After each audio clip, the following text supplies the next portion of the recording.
phrase stir the pot refers to intentionally causing trouble or controversy in a situation. It is often used to describe someone who provokes tension or engages in discussions that create discomfort. For example, if someone says, "Don't try to stir the pot," they are warning you not to escalate a situation unnecessarily.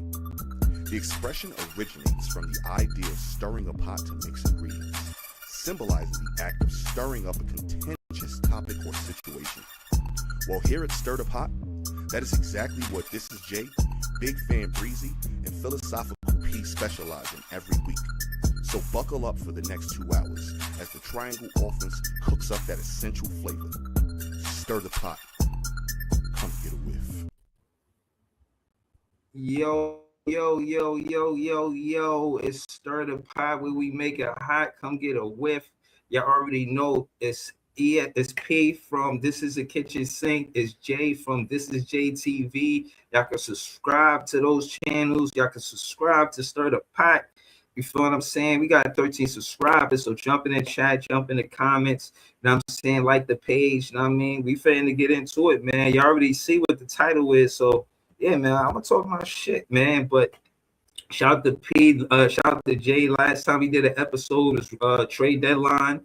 The trade deadline happened. See Cam Thomas on the Bucks. You see James Harden in the Eastern Conference. He left the Clippers. They broke that whole shit up. A lot of shit happened. I just kind of wanted to start with that because that's what we left off with. As y'all already know, let it be the elephant in the room. Y'all know I'm a fan of Cam Thomas. He went to the Bucks. Now, in my opinion, I seen Doc Rivers. He said, I had Jamal Crawford. I had Lou Williams. God bless you. And now I got Cam Thomas. So my thing is, he kind of knows what he's doing with that player.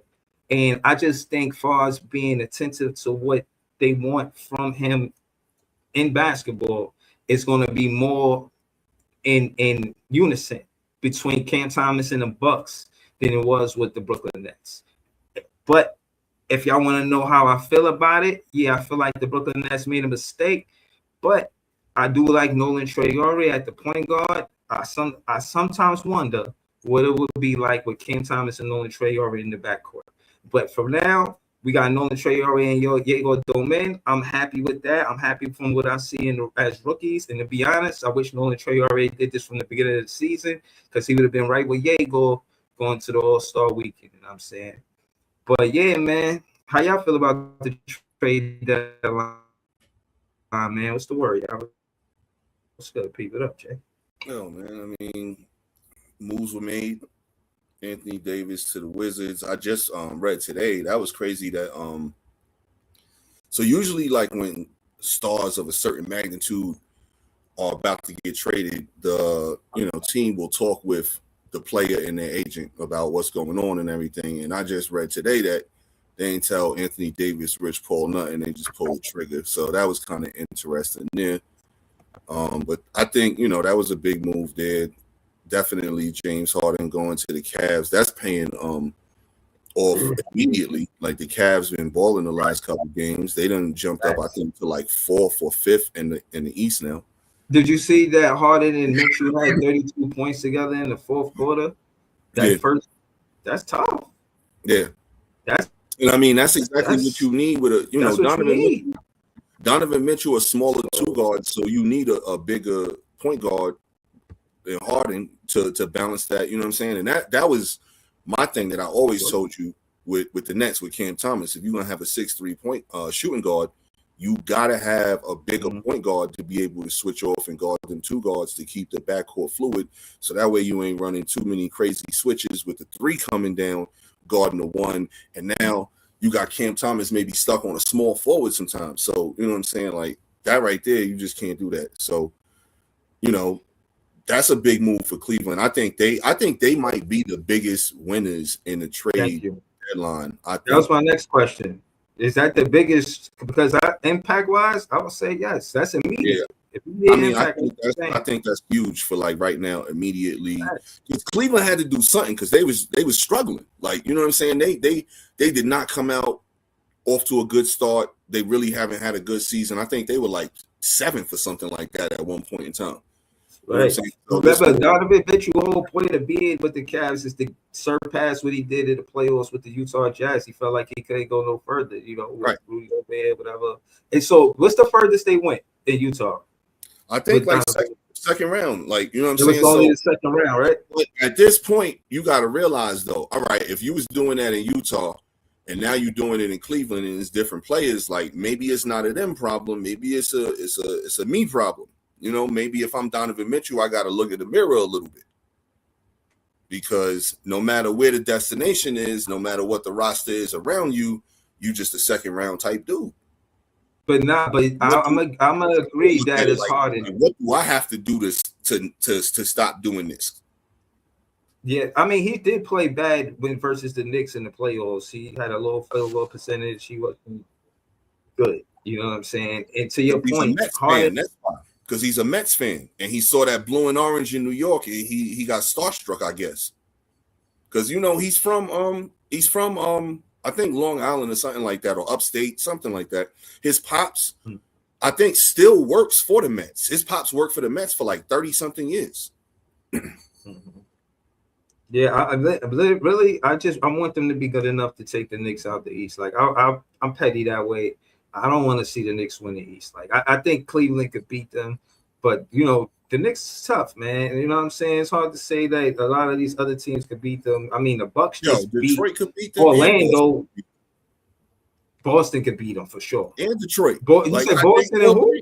In Detroit. Didn't they just smack Boston? Detroit, Boston, Boston, and Cleveland. Now, I think are they three biggest threats now? Because I think I'll put Cleveland in that threat category. So I could see any of those teams coming out the East, man. So that was a big move by them. They put themselves from being a possible definite, second round team, maybe not even getting out the first round, to now they probably got a good shot at, making the conference finals. I wouldn't count them out at all with the way they playing, as long as they can stay healthy and everything and keep playing this way. I agree. What you got on this, Jay? How you feel, bro? I don't give a fuck about the trade deadline. Trade deadline. The trade deadline was the worst thing that ever happened to the Brooklyn Nets and this organization and the NBA for that matter. So Jay's still in mourning. Fuck all them teams. I don't give a fuck about the trade deadline. And furthermore, that's it, man. Fuck the Bucks too, man. I thought y'all was Bucks fans now. Nah. Why you thought that? Because y'all boys did. What that got to do with Brooklyn? Facts. That's a fact. That don't got nothing to do with Brooklyn. That's your boy. That's a whole different thing. That's the front of the jersey, back of the jersey thing. I thought y'all was like Will Ferrell in motherfucking Old School. You my boy, Blue. You my boy, Cam. Yeah. Like I said, I was there eating the bacon, egg, and cheese, watching the steel clanking, hearing the hammer. I seen the Barclays being built, hammer to nail, steel to steel, clanking. Eating a sandwich, eating my lunch, watching it happen. I can not for a player leave that. I can't, bro. I seen P write articles. I seen me and Jay go to the Brooklyn Eagle, try to change the name from the Nets to the Knights. I seen us put in too much work. Yeah, not for a player. Just making sure. Cam is my boy, but I'm just saying, like this is who we are. You know what I'm saying? Like, the biggest thing I got to say about basketball right now is I'm pissed off because in my Knicks hate, you know what I mean? I feel like the fact that the Isaiah Stewart got that stupid suspension for the rest of the season. I think that helped the season. 7 games. That was, if you read that, I seen that too. That's I thought it was 25 games or some crazy shit. No, 7 games. He got the worst of it. He got 7. Bridges got. That's not bad. As long as he back before the playoffs, to help. Yeah. So wait, he got 7 because he came off of the bench and got involved. Yeah, that's why he got the extra.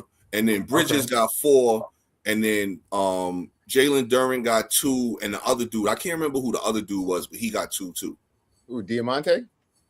Yeah. That's who it was. So him and Durant, the two dudes who started it, they got two games each. And then Bridges, who escalated it, that's why he got 4, because he escalated it. And then Durant, Stewart came off the bench and escalated it. So that's why he got 7. 2 punches. Right.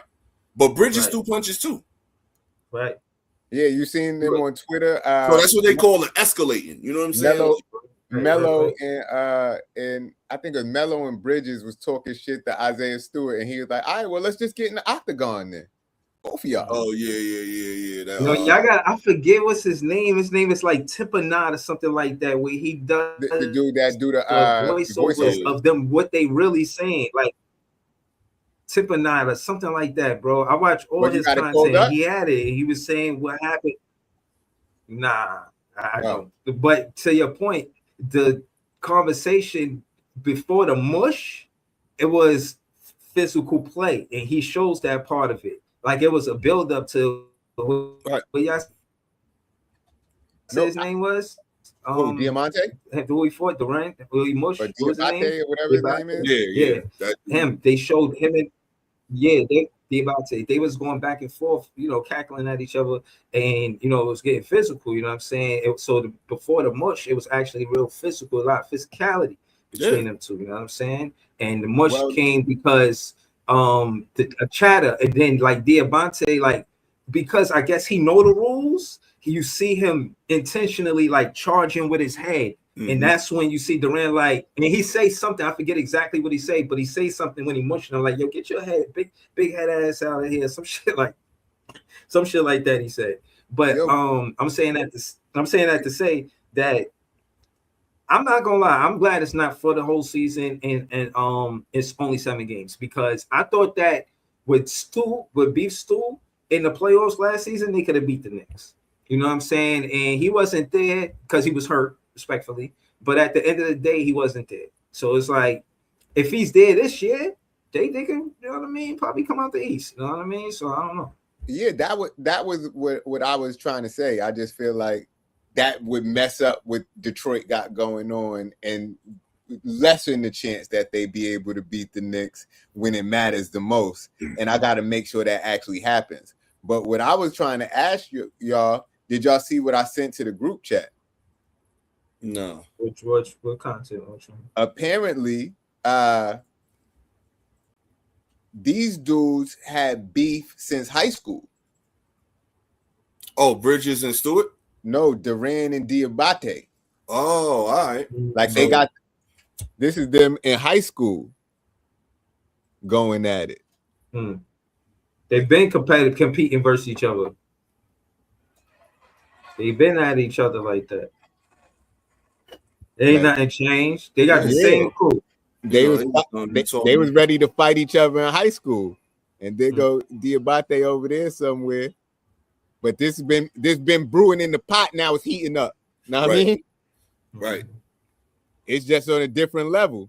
So it's gonna be interesting to watch that. And another thing, that game was a close game all game long. I don't know, if y'all have been noticing, but the Hornets been balling lately. They won 9 straight. That was their first L, in their last 10 games. That game against Detroit, and they only lost, I think, by like 4 or something like that. So that in them close games, you think about it. Now the extra history, you think about that in them close games, is physical. Both teams want to win. You know what I'm saying? Like, that's when shit be popping off. The Malice in the Palace, when all that shit popped off, was it a blowout or was it a close game? I can't remember. I think it might have been a close game.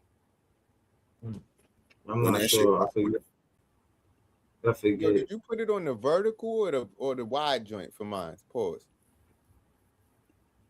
I got it on the vertical. I mean, I could switch it up. Know what I mean, have it like this. No, I mean like that. No. I mean like for the mobile phones, like the vertical.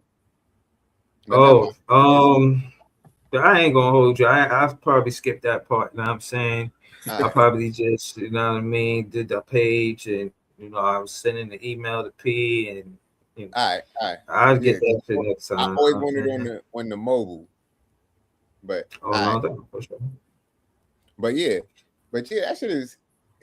that fight was crazy. That shit was the most important thing after the trade deadline for me. I mean, Nah, but to be honest with you, for me, I want to see a change. I just want to be part of it. Again, the Hornets are doing good business, and it, of course, is connected to the Brooklyn Nets with a Jeff Peterson leaving the wing of Sean Marks going over there to do his own thing. I mean, I gotta mention it because he was with the Brooklyn Nets first. Now, when I was giving Sean Marks credit, they was like, "Nah, that's Jeff Peterson," and I found out that the assistant coach is the one that do the due diligence. Deshaun Marks, he have signed free agents and this and that, but finding talent, going to the games, having scouts go to the games, having what players that, Those are the scouts. Yeah, but what I'm saying is stuff, and then they run it up the flagpole, and then but that's what I'm saying. Yeah, the assistant coach, the assistant GM was hands on with that, opposed to Sean Marks. Yeah, the scout reports to the assistant GM. Yeah.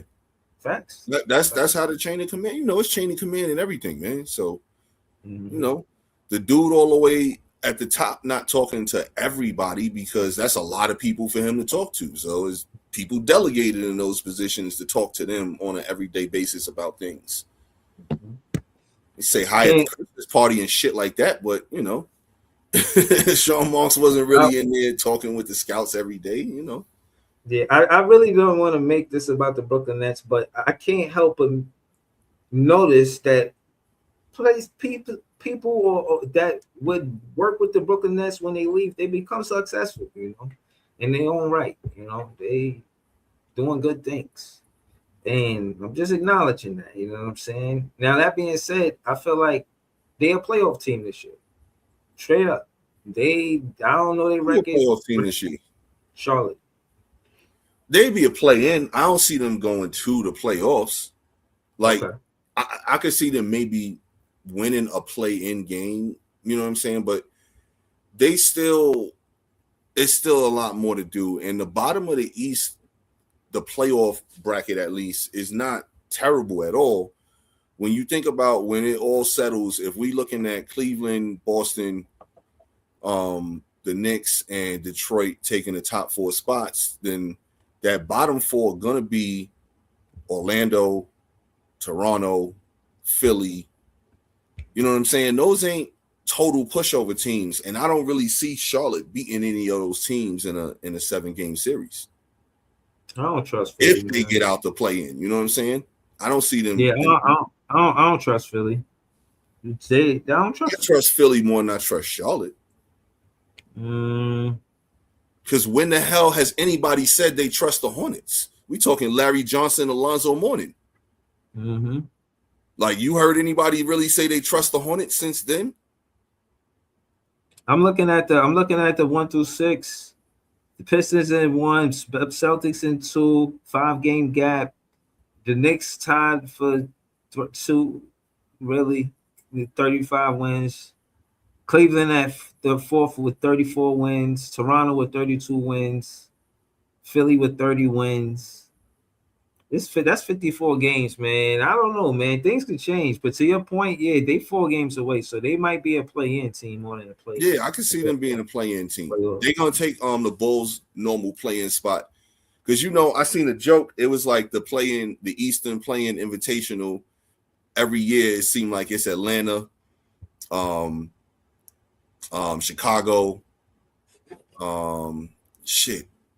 what was the other one? It's like 3 teams every year. Them niggas is in the play-in. Like, since the play-in been started, like, 3-4 years ago now? Like, they always in the play-in. So Charlotte taking Chicago's spot. Because the Bulls, they threw in the towel. Speaking of throwing the towel, y'all seen what Utah did? That flagrant. Y'all want to talk about tanking at an all-time high? They just got fined by it. Yeah. They pulled everybody in the, And you know what's crazy? Wow. You know what's so crazy, P, is that it's too blatantly obvious. Yeah.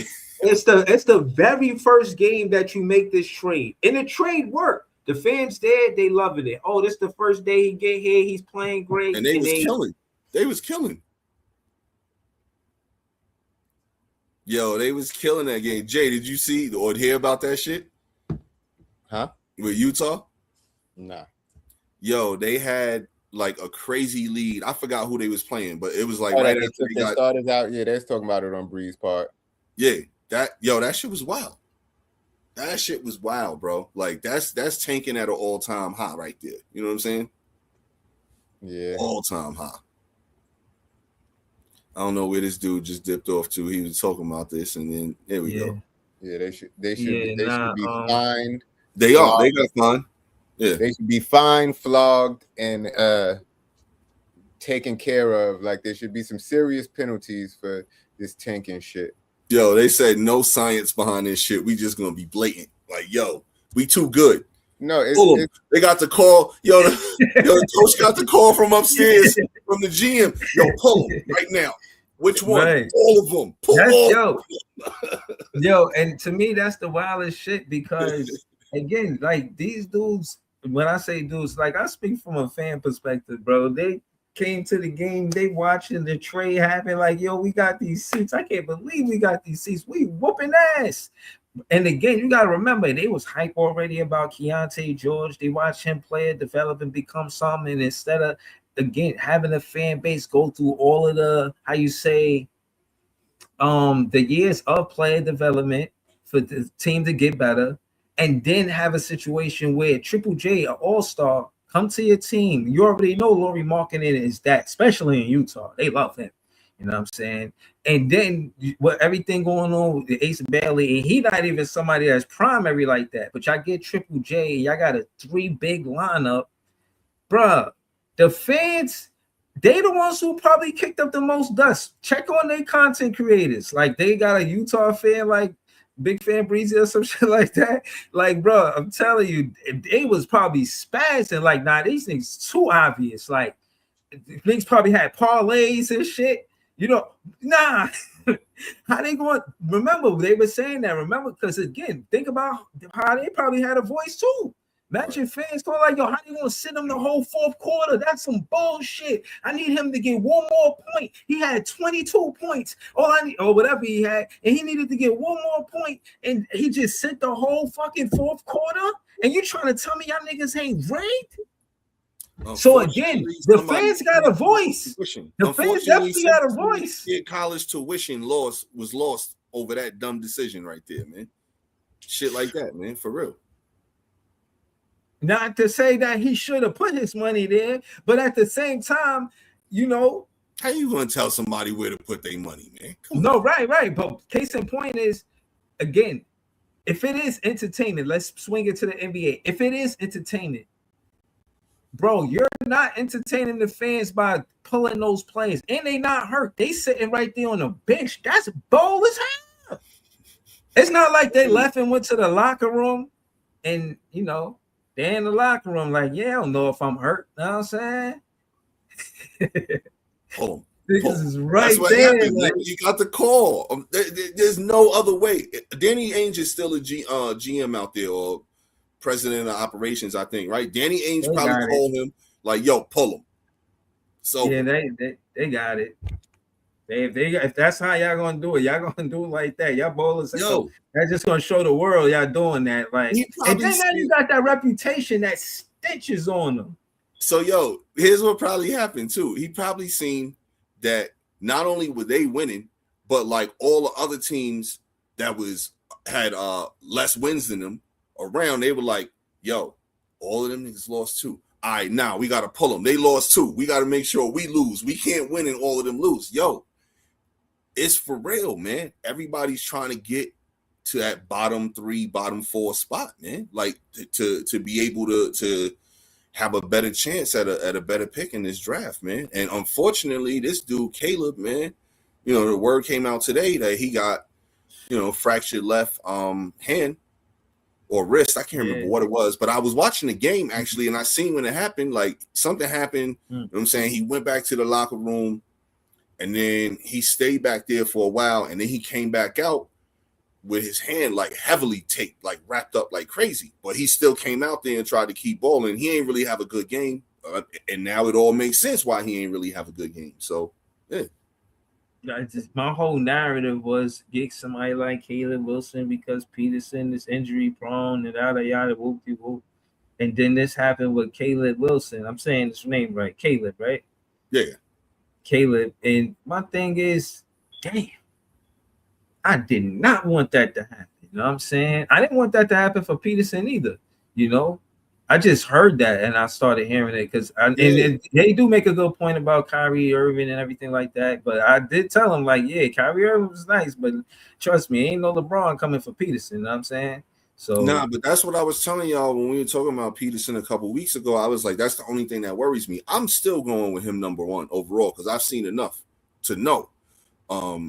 Like I've but how many seen, games did he play? Forget how many he missed. How many did he play? He played more games than he missed. Like it's not like he's good. always out That's or nothing good. like that. It's Your just bad was good, bro. it's soft tissue injury. So you know with that, it's tricky sometimes. Like sometimes the timetable is not what the timetable is. Sometimes it's harder to play through it. You know what I'm saying? So I think it's something he's gonna eventually work through, and he'll be all right, man. Like that's I think personally. Mm-hmm. You know what I'm saying? But yeah, man. Yo, I did. If y'all want, man, I just wanted to switch lanes a little bit. Because I wanted, while I was fresh on my mind, I wanted to tell you, I did find out it was real. The girl that did the jingles, where she was doing the Dr. Pepper. I heard she got 2 million, and I seen her on Jennifer Hudson morning show. Like, so, one of my topics this week was content creation and how real is that employment, in the sense from how coming out with that jingle, like these companies are really paying attention to content creators, really have a team, I imagine, that gives attention to content creation to see what's going on, see what's the hottest trends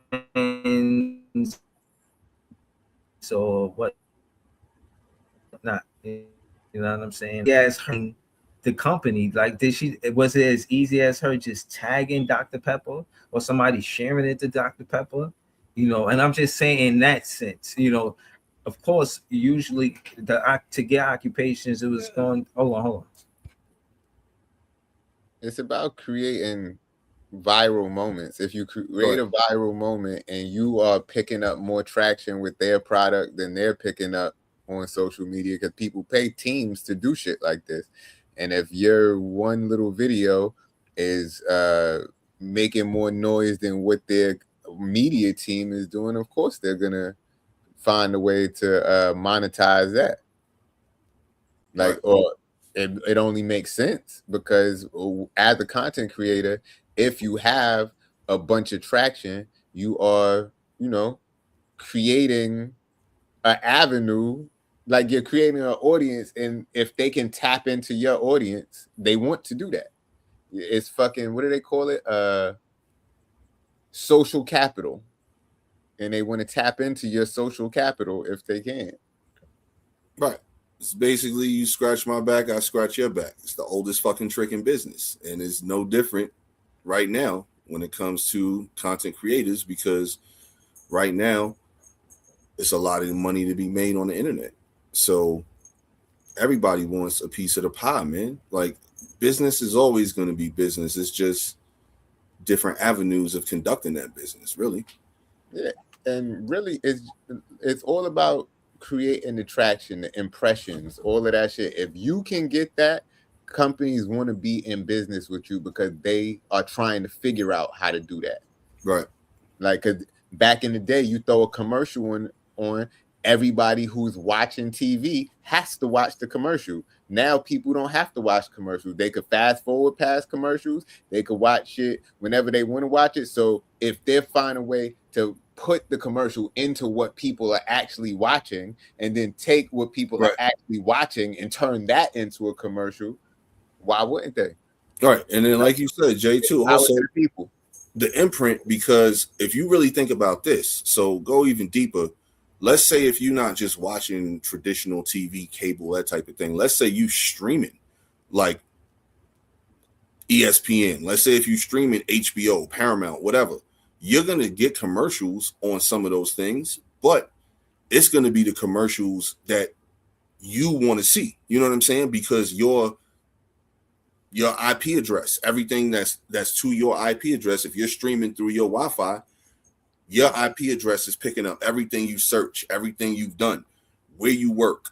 You know what I'm saying? All of that stuff. So you're gonna get those type of ads to you right there. So everything is all about that imprint. You know, everything is all about what you search, what you talk about, all of that shit. It's crazy.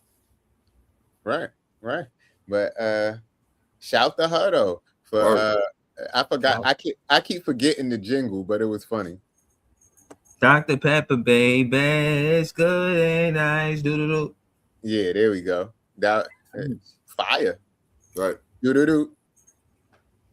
And now she can do some things. Mm-hmm. Right. And watch, it's gonna be another company. It's gonna be Rent-A-Center, baby. It's good and nice. Do. It's gonna be. Or she might switch it up and just hit them with something else for another jingle. Like she might now, get into like the jingle business where she getting $2 million pop from every company that she writing one for. Definitely.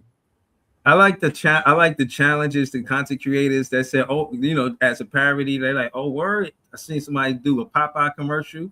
It was fire. Like the dude did a whole rap of Popeyes, and dude was singing about how Popeyes chicken and all of that. Shit was wild. But again, man, there's talented people out there. You know what I'm saying? I brung this up to say that social media has created jobs. It's not just something that you just go and you could just spend time on. There's people who make money off social media. Big companies are changing the way they do business because of social media, the way they can access people, how fast they can access people. But to keep it a stack. Keep it a stack. And I'm not saying the girl not talented, but I gotta keep it real. Part of the reason why the video went viral is because people was making fun of Shorty. Like she was fat, she's fat. I didn't see that part. I see. I'm a fan. That part of the algorithm never got because she's big and she's saying Dr. Pat. She can't really sing. And she's singing. People are just reposting the video because it's something funny to laugh at. But then jokes on you, motherfucker, because you made her a millionaire. Like, that's how the internet works. Like, people shit be offer something negative, it could turn it into a positive. And shit, offer positive shit, they fucking don't pay it no attention. Word. Yeah, I'm not gonna lie. It's this. Like even Casanat, I be telling people that Casanat, people don't realize how Casanat got famous, but he was streaming every day for a month or some shit like that, and he got famous because a rat ran across his room, and people was just making fun of him, like this nigga dirty. Look, he got a rat in his crib. This, that, and the third, and just the fact that they keep posting it, reposting it, more people found out who he was. Like. It takes that's an interesting like to me. That's an interesting story because I thought it was just because of the room. I didn't know he had a viral moment, and that's what it was. Like I didn't know that. You know what I'm saying? I just thought it was because of the content that he was creating. In his red room, when he was streaming in the Bronx with the red room, a rat ran across the room, and people in the background of the comments like, "Is that a rat?" And then mad people clip it, repost it, clip it, repost it, and then now everybody like, "Who is this kid?"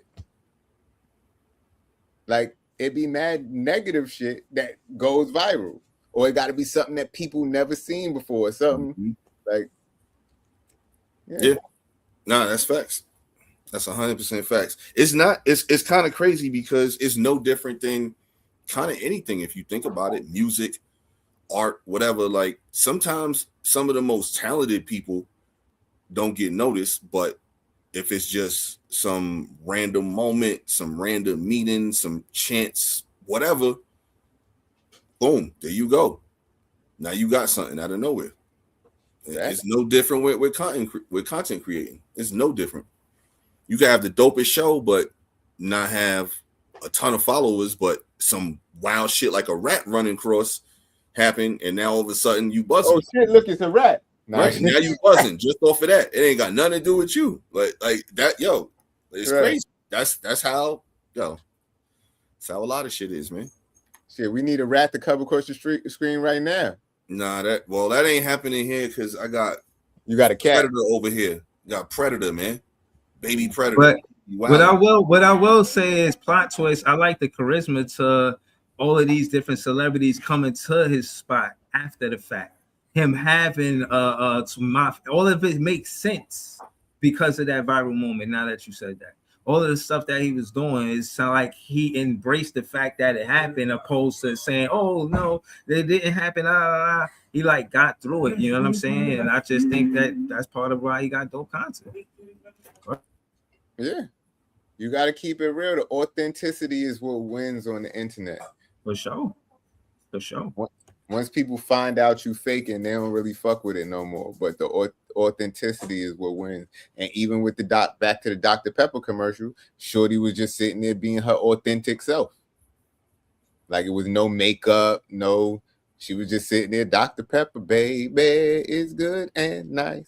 See, and again, the way the world spin, okay, it is what it is. But she probably knew all of that. People would say this and that to try to make it feel uncomfortable. It was something sitting in her soul that says she wanted to sing that regardless of what people gonna say. Still do you, regardless of people gonna think. Still do you, and she still did her. And look where she at. To your point, bro.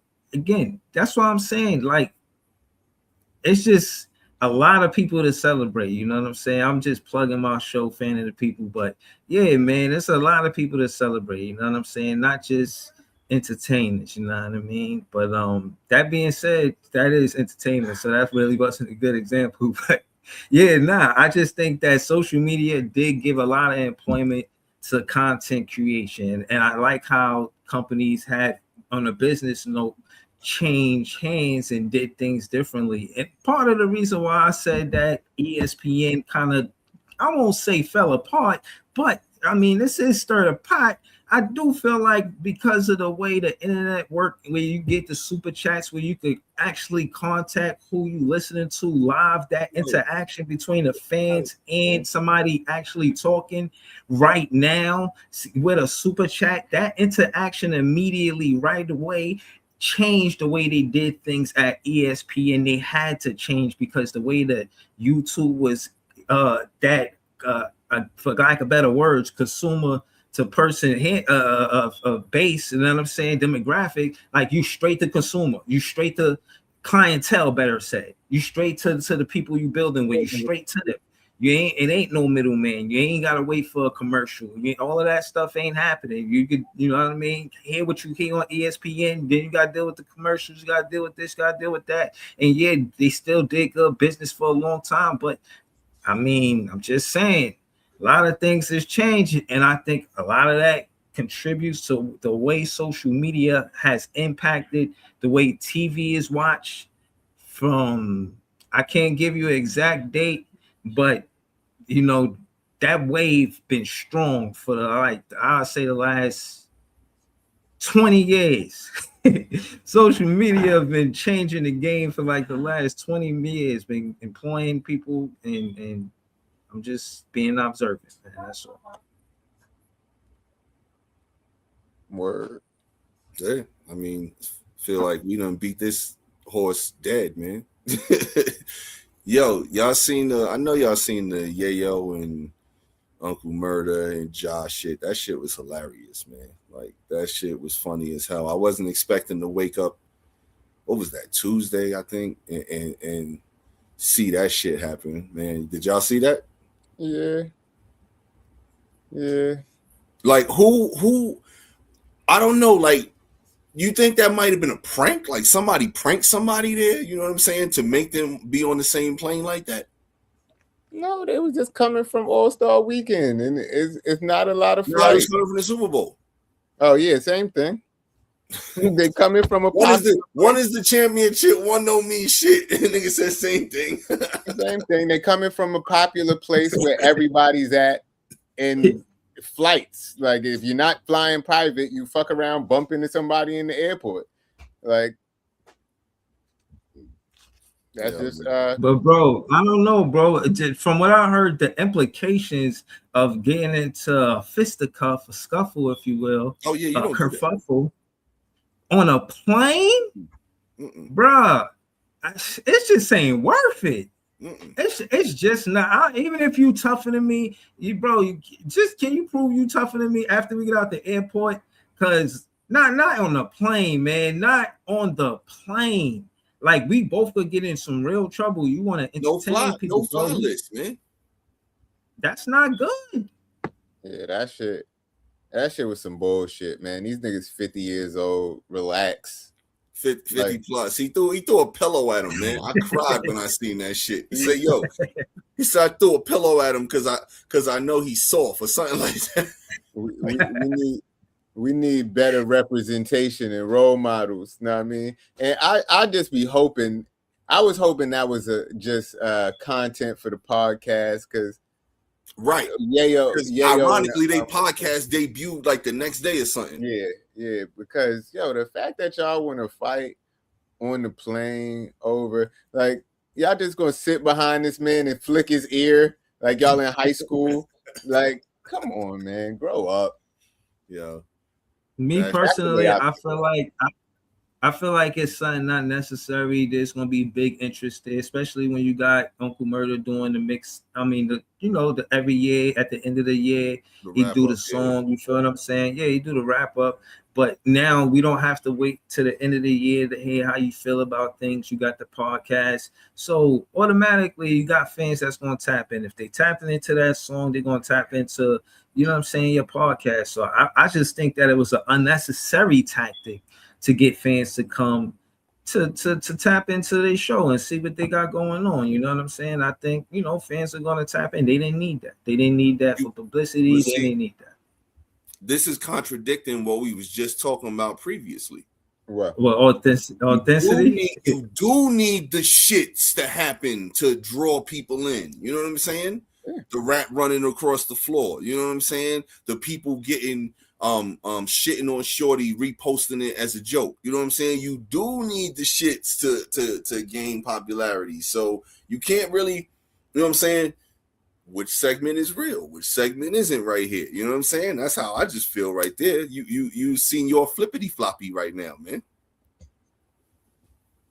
I mean, again, I just think that as far as podcasts, certain people you want to hear from, like, I might not tap into everybody podcast, but again, because of that wrap up song, it's impossible. I would tap into that podcast. What? To tap into every podcast, it's impossible.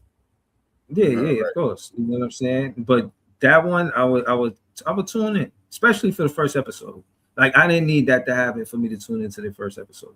Like, I want to watch it. But yeah, I seen that shit. I thought. But again, what else you gonna do when you see Ja Rule on the plane, right? Right. Just not let him sit there. Even though you know that the implications is type serious, the magnitude is to the utmost of importance. Well, I've heard that 50 and Ja Rule have been on a plane together, and if they could be on a plane together and fly, why can't Yayo and the beef is with 50? So if them two ain't have a podcast, 50 ain't have a podcast coming out. Like, it might be some legs to that whole thing right there. And it's funny too. Did y'all see what 50 said? Like, when it was like, probably like a couple days after, I think it was like, they was coming out with a podcast. 50 said some shit like, now every New York rapper got a podcast. What they gonna do? Just keep interviewing each other or some shit like that, yo. Well, 50 even troll his own people, man. Mm-hmm. That's what he do, man. Listen, He's King Kong troll, man. Well, I know 50 and T.I. been going at it, calling each other who's the King Kong rat. Yeah, I seen that. That was hilarious too, man. Both of them.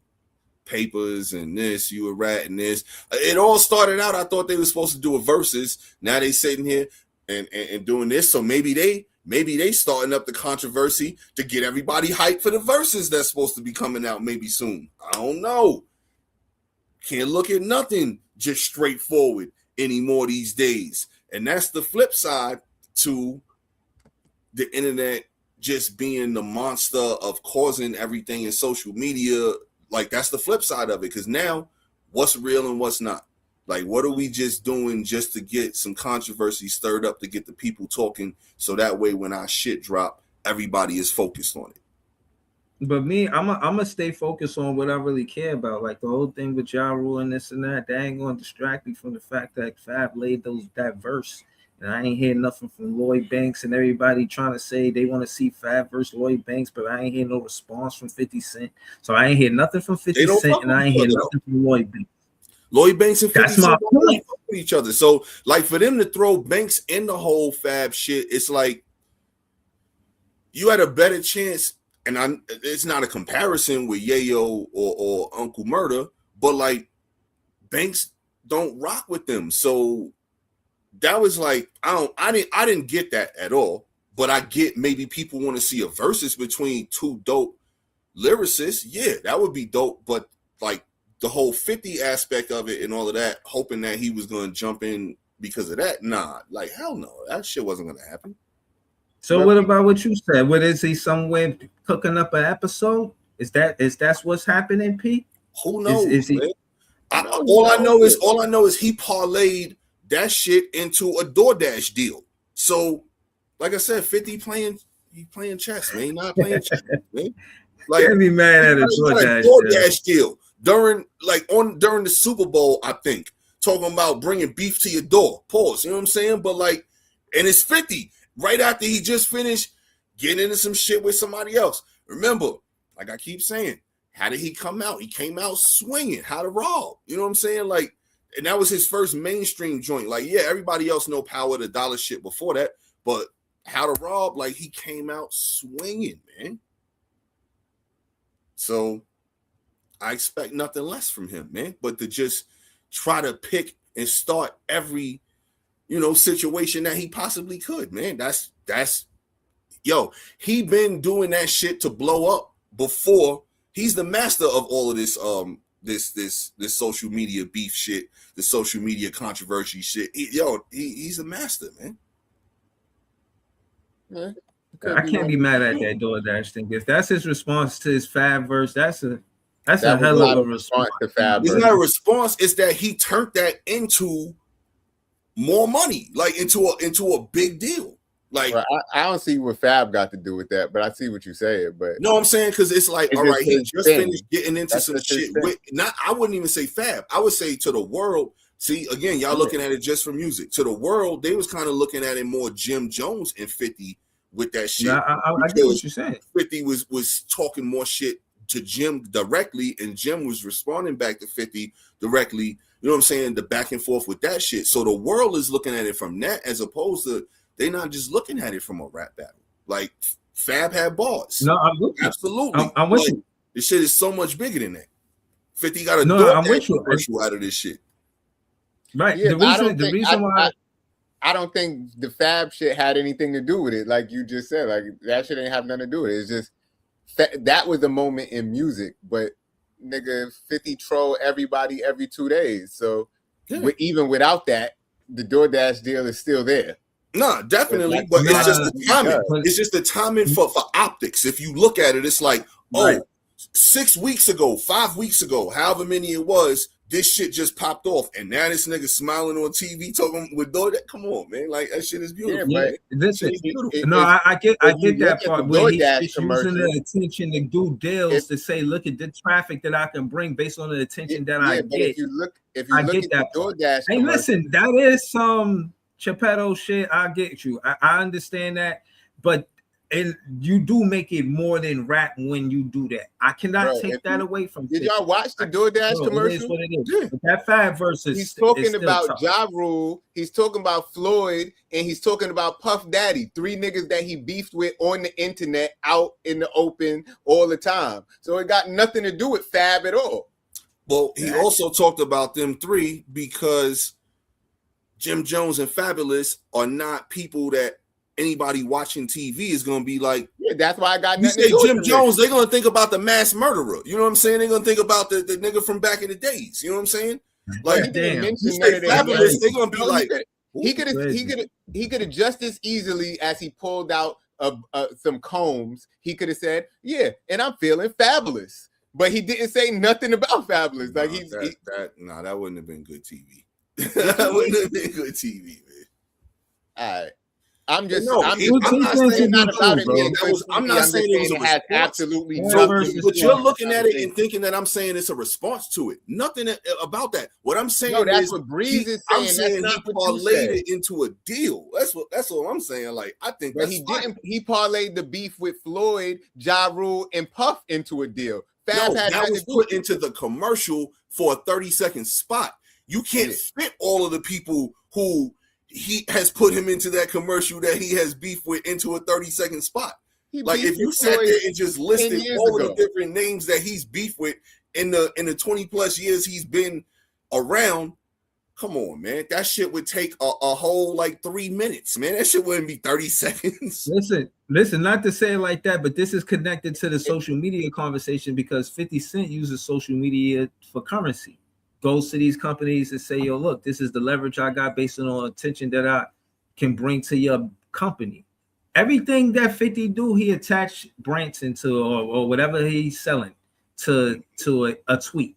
Lucha, what's the other one? I forget the name, but it's intentional marketing. Yeah. It's intentional marketing, and I get that, bro. And the reason why I know that part is honestly because I used to work in a building, and Caplo was there, and Caplo is the marketing company for Target, and they was explaining or trying to articulate as much as they could how much money that Target puts into marketing.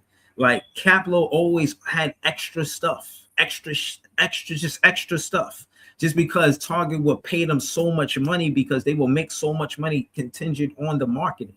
And you know, Caplo was the one running it for Target. And I'm saying that to say to the conversation of social media and 50 Cent, as far as marketing, him getting that 30-second spot in a Super Bowl and for that situation, bro, that's nothing to sneeze at.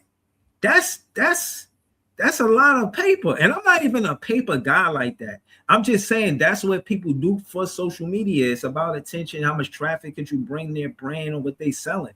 And for him to take the attention that he was getting, whether it be from Fabulous or whatever, take it and get a spot in a Super Bowl situation. Come on, man.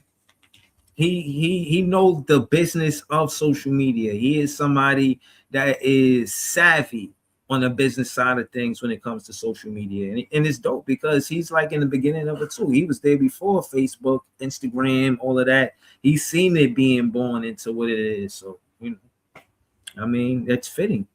You know, I mean, I wouldn't say that the algorithm should be that way, but the algorithms are the algorithms. You know what I'm saying? But can't do nothing about that shit. Did y'all see Delusional with Mike Epps? Nah, I ain't watched that yet. I just finished watching the show, The Upshores. Like, just watched the last episode of that shit last night. Okay. Yeah. I'm gonna give Delusional 10 out of 10. I ain't gonna give y'all one soliloquy, fuck up his jokes, none of that. But I'm gonna tell you this: y'all should go watch that movie. And I seen the Cat Williams movie. I thought it was a stand-up. It was a stand-up. I said a show. My fault. It was a stand-up movie. That's why I was like, wait, he got a movie too? Bro, that shit was like a movie. The way how funny that shit was, bro. Bro, that shit was hilarious. But it was a stand-up. It was a stand-up with Mike Epps. 10 out of 10, and then it was another stand-up with Cat Williams, a 10 out of 10. And that's why I'm not comparing them. Both of them were 10 out of 10. I can't believe you. This nigga is his name Big Fan Breezy for a reason. He's too optimistic. He just be saying everything is a 10 out of 10. Right. He told me Black Panther was a 10 out of 10. Sinners is a 10 out of 10. Everything can't be a 10 out of 10. Something got to be an 8 or a 7. Now, Black Panther, it might be the closest thing out of those things you just listed that I know is probably, if not a 10, definitely a 9, 9.5. Sinners, I wouldn't give a 10. I can't give Sinners a 10. It has some plot holes in it, man. So I think the Happiness was a 10 out of 10. Everything. Bro, did you see it? No, I did not see it. You on mute? I said, did you ever laugh till it hurt? You ever laugh till it hurt? Yeah. Like, oh shit! Really? Like, yeah. All right then, Mike Epps I said Kevin, Cat Williams, both of them, bro. They definitely, you know what I'm saying? You laugh till you hurt, slap your knee funny. Kevin Hart said, Cat Williams said that 50 Cent and Herman Munster is the only two niggas with a square head to make it big on TV. Yeah, I seen that shit too. I thought that was kind of funny. Yeah, and it was again, Cat was dope because the build up to him saying that, like, because he was just like, yo, I ain't know how I got in beef for 50, like, you know. Then I'm thinking like, yeah, that's 50, but I'm Cat Williams, like, what the fuck? And then, you know, far as just being funny, like, it's one thing to be a troll, right? But Cat Williams is in the business of being funny. You feel what I'm saying? So he put 50 Cent on the big screen and all of that. Like, that shit was hilarious, bro. So 50 about to go crazy on this nigga soon. Watch. This nigga, he just you can't internet beef with a comedian. No, a comedian gonna roast you. Oh no, you know that. But I bet you see Marlon Wayne's back down though. You see him? He's gonna come back with something. Nah, but Marlon ain't that funny. Yeah, Marlon is not really funny. He's funnier than Marlon, man. He's a comedian in his own right. He's not funny though. He said in his own right. He is a comedian. You don't got to say in his own right. Like you just co-signing Jay saying he ain't funny right there. That's what that shit sounded like. Listen. I'm not saying he wanted to. I don't think he wanted to. Not Damon or Keenan. Know what I mean? Yeah, like I got Damon and Keenan, the funniest Wayne's brother. I got them respectfully. Like I think he's talented, but he ain't Kim neither. More, huh? Yeah. Kim. Yeah, she's dope too. He's man. more funny. Kim, I like Kim a lot, man. I think she's hilarious, man. Marlon is more like physical comedy funny. Like he's not gonna really just say something funny. He's gonna do funny movements with it. Yeah. And do all of that. Like he got to be loc dog and don't be a menace to have all sorts of weed bags hanging on his hair. Right. Like he's not really. He's not just regular funny. Yeah. No. But shout to him though. With the jokes. No. Yeah. Everybody got their own role that they play, and as long as you make it happen for yourself and those who depend on you, that's all that matters, man. Right. Right, but like but hold on. But there's certain people, you know that there's certain actors, they just play themselves in different movies. They're just different settings. Like Steven Seagal, like he ain't no actor, man. He just a martial arts dude who they put in movies, man. He ain't no actor. A lot of them dudes was terrible acting, man. Like them action dudes like that, a lot of them terrible. Right. That's why Van Damme is Johnny Cage. Right. Right. Like Jean-Claude Van Damme is another one. Who's another one, man? Schwarzenegger. Don't say man. Chuck Norris, because Chuck Norris is the man still. Know what I mean? Schwarzenegger, man. Like that dude can't act for real, man. I'll be back. Like, if you think about it, they always kept his lines like short and sweet, man. They never gave him like multiple sentences. I heard he got to pay Warner Brothers $1 a year to keep his Mr. Freeze costume at his crib. Like one singular dollar every year. Cool. I would totally do that shit because that suit was fire, man. I wear that shit on Halloween, man. But I just thought that was interesting. Like they couldn't give him the suit, but it's something about intellectual property or something. Like he gotta give them something. So it's one singular dollar every year to keep the suit at his crib. And what was his lines in that movie? Just chill. Right. Please. Like, if you think about it, though, his lines, no matter what the movie is, it's just the same shit. I'll be back. Get down. Right. Get to the chopper. Get to the chopper. I swear, man. Nah, I ain't even gonna lie. Oh, man. Back in the day, I had a funny ass hook. I was gonna make a song called "Do the Arnold Schwarzenegger" and get down, get down, do the Arnold Schwarzenegger and get down. Yo, that's wild. That's wild, bro. Yo, for real, man. Like he's just the king of the one-liners, man. Like I can't really think of too many movies where he like, you know, where he got 2 sentences, 3 sentences in a row, like actually having a conversation with somebody. yo, low key. Now he put emphasis on the one words that he say. Like, I used to like Arnold Schwarzenegger movies. I ain't gonna lie. Nah, we all did. Like that's why we know this. You know what I'm saying? Like, True Lies. That was probably one of my favorites. Kindergarten Cop was my shit. What he say? Yo, what in Kindergarten Cop? Yo, I bet you. I can't remember. But I did like that movie a lot. He had one line though. Twins was my shit. But Danny DeVito. Danny DeVito was a great fucking actor. Right, bro. Yeah, so for sure. great. He did the Penguin. That was tough. So much shit. Right. Danny DeVito, great actor. He makes Jersey Mike's commercials fucking interesting, man. You know what I'm saying? Right. Like for real. Right. Yo, he started off like on Taxi, like back in the 70s, and that was supposedly like a hit show back then. You know what I'm saying? Like, and I just been doing this thing since then. When Taxi came on back in the day, that means it was time to go to sleep. Yeah. Like MASH. Oh, MASH too. When that shit. It's time to go to sleep. Yo.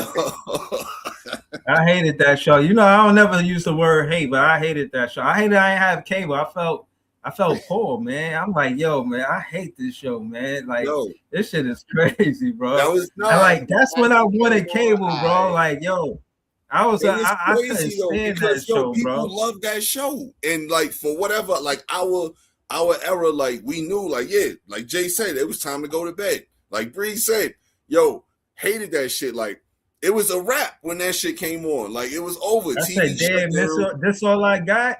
All I got is MASH. That shit was second in the House on the Prairie. It's crazy. You could talk to people older than us, and they will defend that show like crazy. Like, yo, that was a great show. What are you talking about? Yeah, if Breeze would have had his page right here, that dude Claude Smith probably would have been like, MASH, I used to love that shit. That nigga, right. And look, my thing is, I ain't mad at old people, but you know people is old when they got certain names. Like if somebody in the comments named Ethel, they 60 plus. If your name Claude, you old as shit. Like Gertrude. Right, Gertrude, you're old. And nothing wrong with being old because you made it through a lot of shit to be old. But those were names that they gave back in those days. Yeah, like all of the, and right now, if somebody name is like Brick or Blue or Kensington, Mac. you know they probably young. Right. Like because named after objects any type of names now. Yeah, and last name, last names. Another thing, like it's a lot of last names. Like people walking around with 2 last names. Yeah. Like a McKenzie. Yeah, McKenzie. Like it's either objects or last names. Yeah. Alcohol, colors cars, and shit. Alcohol and cars. You know what I'm saying? I feel like the alcohol and cars was more our age. Like people our age, like Mercedes, and I don't be seeing too many people named Mercedes and Infinity probably as like, babies now. Nah, I think no, not babies now. Like probably I would say like they teenagers now because they came from people in they 40s. You know what I'm saying? Okay, it's a lot of those. But yeah, I feel like Alizé was a 90s name. Mm-hmm. Alizé and Infinity and but it is what it. Now they naming them after all sorts of shit. Hayes, naming them after Bud. Right. It's gonna be a sour diesel one day, man. I could definitely hear somebody. Look, this is little indica right here. Little sativa. Like. Yeah, we named him Sativa, of course. Right. Like, Sativa Wilson. Right. It's coming. Indica Johnson. It'll be here before you know it. That's a fact. Yo, man, that shit just made me think of that. Y'all see that wild ass commercial where the dude is like, yeah, they at the graduation. He's like, yeah, we renamed our kids, like the stadiums do. We sold our they naming rights. Oh, the right? Yeah, did y'all see that shit? That commercial had me crying when I seen that shit, man. I ain't see the commercial, but I feel like that's something people gonna be doing soon for real. Yo, they at the graduation, right? It's like I don't know, probably a 6th grade graduation or something like that. And then the principal was calling out the kids' names. It's like, Eric Owens, Tina Jefferson, and then the next one is like DeBlonsky Auto LLC, and then it's a chick sitting next to the parents of the kid. And it's like, what did he just call? What did she just call Harper? Oh, you mean DeBlonsky Auto LLC? Like, yeah, we sold the Twins naming rights, like they do the stadiums. It's expensive raising kids. Yo, right. I was crying when I seen that shit. I seen a football player named the Coldest. Like, he was a football player. He was like a high school standout or something like that. He was nice. But his parents named him the Coldest or some shit like that. They wanted him to be the coldest, man. The coldest Jones. That's why they was talking about him, because he's the coldest. And he's the coldest of all the Joneses. You know what I'm saying? Like, they letting you know. Yeah. Right. Yeah. That's a real thing. That's a real thing. I've seen that for real. Yo, wow. I mean, I think people were just, they deciding to express themselves in ways that we never seen before, which is cool. But also, you got to remember too, like, now this person is attached to this forever unless they decide to go the legal route to change and all of that. And who wants to really have to do all of that? And kids at school could be cruel, man. If you got a name that's gonna rhyme with something, or you know what I'm saying, it's crazy. Yo, you never know, man. Now you making that kid like fucking Vin Diesel from Knockaround Guys, man. Y'all ever seen that? 500, exactly. I know Jay seen it. I don't know if Bree seen it. Nah, I ain't that's how many fights you need to be a legitimate tough guy. Legitimate tough guy, yo. I mean, you got it's fucking levels to this shit. Now, I mean, you can't just talk the shit. You gotta. I forgot the whole speech, but I love that speech. Yeah, he was like, he said that's it makes your skin like leather. Yeah, it makes your skin like leather. Bones tougher than nails. Like he was, he was like, and then along the way to 500, you realize you really enjoy beating the shit out of people. Like, yo, Breeze. You said Knockaround Guys. Knockaround Guys. Go watch that. Yeah. That's one of the. So hold on, y'all don't get out of 10. Y'all don't get out of 10. No. But that scene right there is a 10. Crazy scene. I feel like that one scene, that speech, I give that speech a 10. But the movie as a whole, no. Yo, and you got to just watch that scene, bro. Like it. We don't want to earn a 10 from me. Yeah, because I get. Like, as a show, Boondocks is one of my favorite shows. I wouldn't give the Boondocks a 10 as a show because some of the later seasons were kind of but it's a great show, but a 10, no. That's hard to get, man. Like, I personally I wouldn't say like that many movies I've seen in my life are like perfect to give it a 10, or that many shows. Like, I would give The Wire a 10. As a show, I could probably go there too. I would give Sopranos a 10. Great fucking show. I would give The Sopranos a 10 as a show. You know what I'm saying? Yeah, I want to give Sopranos a 9.98 just because of the fucking finale. And then, I knew you was gonna say. Like, you can't end a show like that. I hated that fucking end, bro. With fucking Meadow parking the fucking car for 20 minutes in your own way, huh? They wanted you to interpret what happened in your own way. That's what I thought. The way I saw it, and I feel like they were showing you that Tony died. So once you die, it's nothing. It's just nothingness. Right. I mean, but I don't know. Like, it pissed me off just because Meadow was parking the car for 20 minutes and build up. That shit pissed me off. I remember sitting there. I think we was all in the same room watching it. Like, yeah.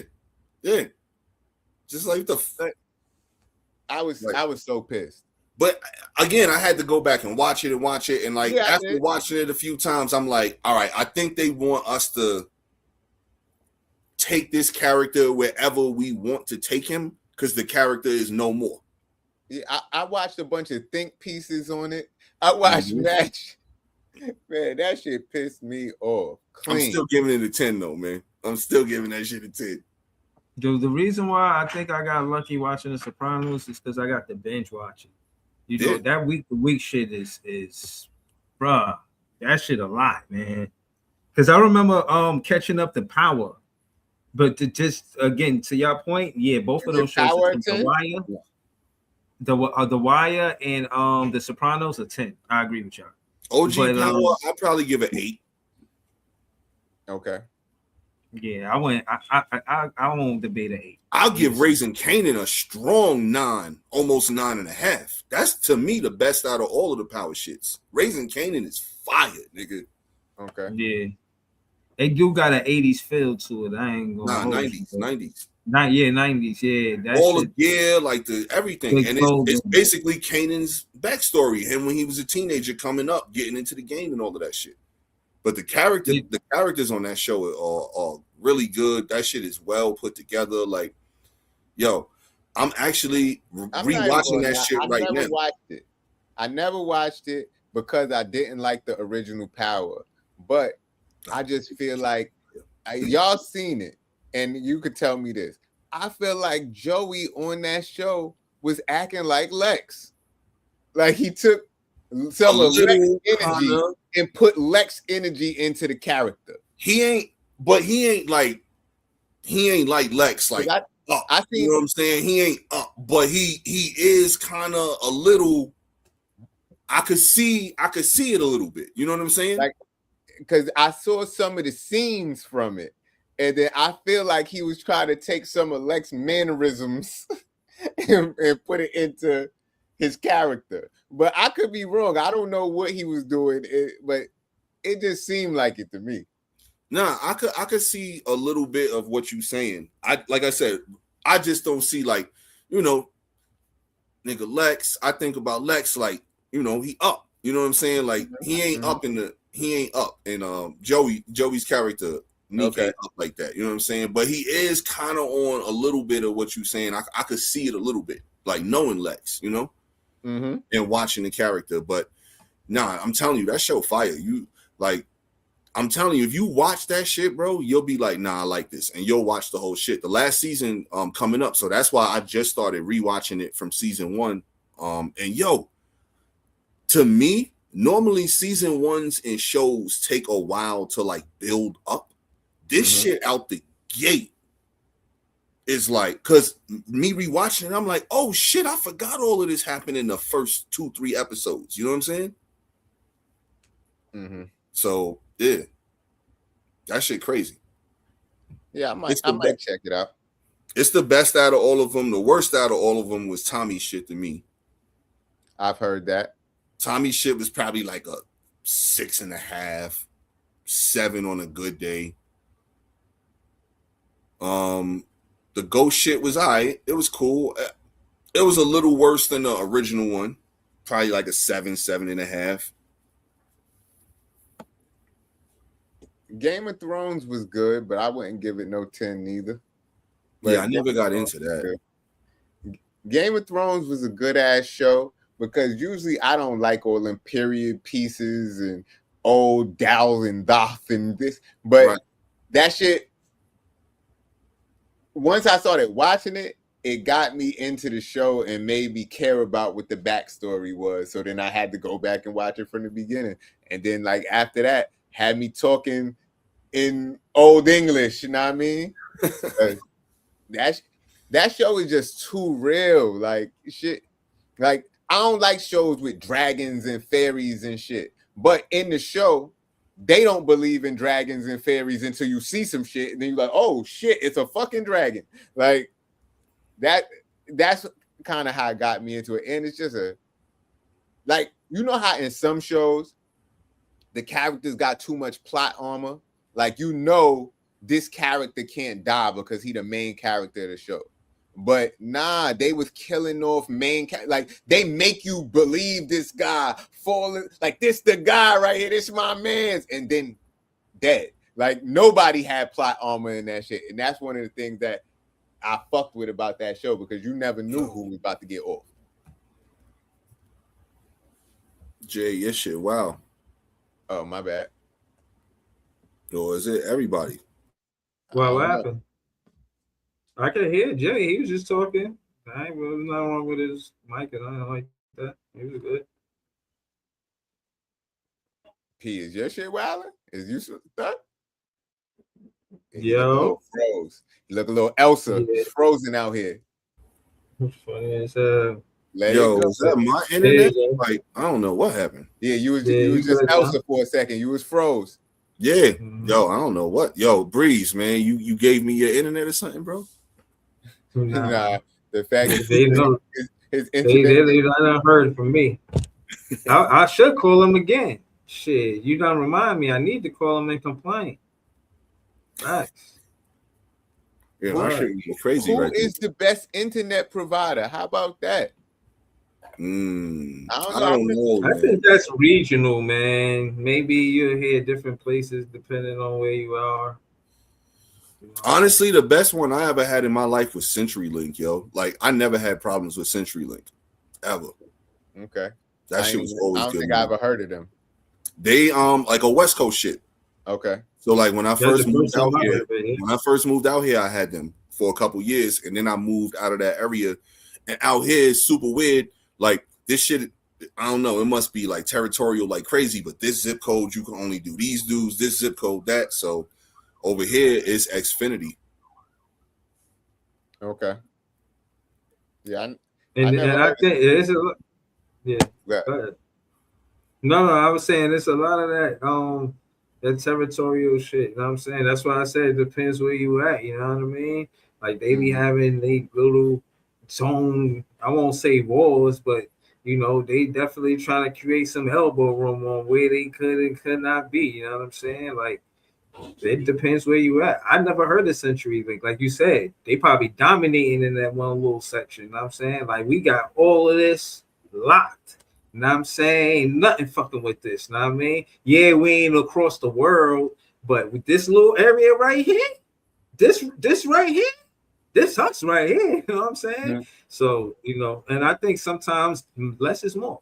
You know, you probably get more quality because it's not such a global, you know, service per se. It ain't about the quantity, it's all about the quality. Real rap, scrap, we gotta buy Quantum Leap. You know what I mean? That's a fact. That's a bar for me, actually. That's tough. But y'all heard J. Cole album? I was thinking of that when you said the coldest. No, I ain't hear that shit. It just dropped. I heard some of it. Like last week, I think Friday, probably. Nah, I'll probably take a listen sometime this weekend. Yeah, he dropped the double disc called The Follow. I like what I heard. I like the freestyle where he addressed. He said they dropped me from the top 3 because of the apology, but watch when they doubt me. No. That's totally different. No, my thing is, I'm just giving my critique on it. You know, no, that's not on the album, my brother. He had a mixtape. That's a mixtape. Oh, that's yeah. That came out. His album has nothing to do with the top 3, bop beat, none of that. Okay, then I was talking about that mixtape. I like him addressing that, but the album I didn't hear the album. No. Yo, was he really selling his mixtapes out of his trunk for $1? Yeah. That's dope. I think he was riding around selling the album too, because I think he was riding around promoting the album and he was selling shit out the trunk. But that I don't know. The mixtape I thought was super fire. Super duper. The album, I didn't listen to all of it, but it just reminds me of the boring shit from J. Cole that I never liked when he first came out. And I could be wrong because I did not give it a full listen, but I skimmed through some of it. And people say, do you listen to music or do you just skim through it? Sometimes I just skim through it. And it just, like, I don't like when J. Cole make his own beats. Like, I feel like J. Cole is best when somebody else makes the beat, somebody else makes the hook, and then they put him on it as a feature, and all he has to do is spit hot lava. So you think his creativeness is hindering his creativeness? Maybe. Like, I don't know, but a lot, because back in the day, people's biggest critique of J. Cole was saying he was boring. Mm-hmm. And when he's on features, the shit do not be boring. Or if he got somebody riding with him on his shit. Pause. But when it just be him alone in the studio with a mic and a beat machine, I don't know. And it don't be bad. It's not bad, but I just don't think it's his best work. I don't know too many of his songs that he's produced to like educatedly speak towards that part. Because I've heard some of the tracks that he's made, and I'm not the biggest fan, but I don't know all of them to be like, nah, yeah, all of his shit's a trash. Like, yeah. Yeah, I'm not even saying trash. They be because I'm not. J. Cole is a talented rapper, so it's not like he gonna put out trash, but it's just some of it be forgettable because it's like I've heard you rap mad times. Like, it's not like he's a guy like 50 that's rapping about something like that's in your face and you're gonna remember it. Right. Like, it's just. Yeah, he rapped good again. Like, it's not. I just. Nah, I just wanted to add to what Pete was saying about the direct to consumer thing. If I don't know, all of these streaming companies, they're gonna pay you, I don't know what, 2 cents on a dollar, and he out there out the trunk selling his CDs for $1. I think that's a statement. I think that's saying, like, yeah, I need y'all to a certain extent, but not totally. Like, you know what I'm saying? I'm out here hitting the pavement doing the work. And I think that's the misunderstanding that, artists want to change. Artists aren't getting paid a lot per stream. They got to do a hell of a lot for them to get paid from these streams, And that being said, the equivalent of J. Cole selling one CD for $1 is probably like selling 22 CDs through streaming. It's a ridiculous number how much they get paid. And I think artists like J. Cole be trying to stir the pot, for lack of better words. Well, bro, what about the double disc thing? Because the album is a double disc, right? How do y'all feel about double disc? With double disc, sometimes you just got too much material on it and you lose your audience. Like, you gotta have that shit perfect. Not only do all the songs gotta be fire, but I think the placement of the songs gotta be, I think that's more important than the songs, because it's gotta tell a story, so to speak. You know what I'm saying? From beginning to end. All albums do, but with a double album, you either have to tell a story from beginning to end, or you have to tell two total different stories on both. One album telling this story, one album telling that story for that shit to work. Like, I feel like that's partly what he was doing, because like the way I think it's supposed to be set up is like he got first disc is supposed to be like his life at 29, and then the second disc is like his life at 39. Okay, like, and it's like supposed to be walking you through certain shit that happened in his life at those two ages, and I think 29 is when he got signed to some shit, and 39 is like now when he wants to quit. And like, nah, he been on for longer than 10 years, right? Okay, so I don't know, it's something like that though. All right. No, I was about to say maybe 29 is when he first got popping for real. Like, okay, that's when he was like pop at his peak of his popularity. But right, yeah, probably that like last year to me. But yeah, but that shit, I don't know, man. Double albums, like, it can be done, but it also, a lot of people have fucked up on them too. I feel like even Hov fucked up on his double disc. It was a lot of shit on Blueprint 2 that could have been taken off, and it would have been a much better album. Yep, totally agree. So it's like a double disc ain't easy. Nah. And like I a feel lot like of times it be people leftover shit, man. Like it be shit like that. Just all right, yeah, we just need something to fill 3 more slots to make it even. You know what I'm saying? It's something like that, and then that's when you get some of that subpar bullshit that could have, you know. He got a song on there talking about what if Biggie and Pac was still alive. I think he could have kept that one personally. Like, Because we done heard. I like the concept, but I ain't hear the song, so I don't know. Yeah, I was. We if y'all want to like listen to it for next week and do a deep dive, we could. But I don't even know if I want to. But we could. Yeah, I mean, what you saying that I already know is probably not gonna hold my attention for too long. But it might. Like you could listen to it and be like, "Yo, this shit is the most fire shit I ever heard." What the, like, but I'm not that big of. I like J. Cole, but I'm not that big of a J. Cole guy. So I like J. Cole when he rapping with Yachty, when he rapping with Benny the Butcher, when he rapping with like what's the other shit? The shit he had with Drake, Big as the Super Bowl. I like that because that Cole to me is exciting. Like he's saying exciting shit. But when he just telling you about his day, I'm kind of cool on just hearing about J. Cole day. Like him just riding around on a bike through the hood and what he saw that day. Like, yeah, I'm cool on that. It's kind of like with Nas. Like, I'd rather hear Jay-Z stories than Nas stories. Nah. I like Nas's stories, man. I think Nas is a very, very good storyteller, man. Yeah, but when he telling stories about other people. Nah. Not his stories. The shit that he was talking about, the backwoods shit, that shit is one of the best shits ever. That shit was crazy. That song is one of the best story songs ever. I mean, like I was listening to "I Gave You Power" today, so I was about to say I gave you power. I was listening to that earlier today. Like a lot of Nas shit to me was a snooze fest. You know what I mean? It was. And I compare that to J. Cole. A lot of his shit is a snooze fest. Not saying neither one of them can rap, but a lot of it just be boring. Like you got to be in the mood to be. So to me, you know who I know you like. I know who you like. If you think that's boring, and I wanted to bring him up, La Russell.